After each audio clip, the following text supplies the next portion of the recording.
Hingað eiga eflaust margir stúdentar eftir að mæta út mánuðinn til þess að gefa blóð. En það er vegna þess að marsmánuður er blóðgjafamánuður í Háskóla Íslands. En það þýðir þó alls ekki að maður eigi einungis að gefa blóð í þessum tiltekna mánuði. Hvers vegna er þessi mánuður haldinn?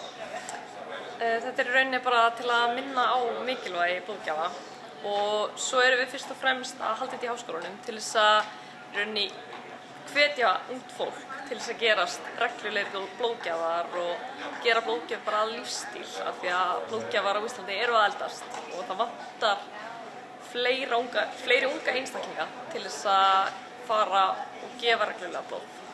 En það þarf í rauninni bara fleiri sem að koma reglulega. Það þarf ekki endilega fullt af fólki í mars, heldur eru bara að nýta þennan mánuð til þess að minna á. Þannig að við viljum bara að fólk komi reglulega yfir í stíðina. Segðu mér frá þessari keppni sem þið haldið á milli deildana, út á hvað gengur hún og hvernig virkar þetta allt saman? Sko, við ætlum bara að hafa keppnina svona til þess að hafa einhverja svona gulrót, en þið í rauninni getið bara farið í blóðbankann og farið annarkvort í blóðprufu til þess að gerast blóðgjafar eða farið í blóðgjöf ef þið eru nú þegar blóðgjafar og sett bara nafni á nemendafélaginu ykkar í svona lítinn kassa og svo ætlum við að telja og svo er sigurvegari á endanum og fær svona stóran bikar sko, þannig að það er bara svona aðalega upp á gamanið sko. Hver er svona boðskapurinn með þessu öllu saman?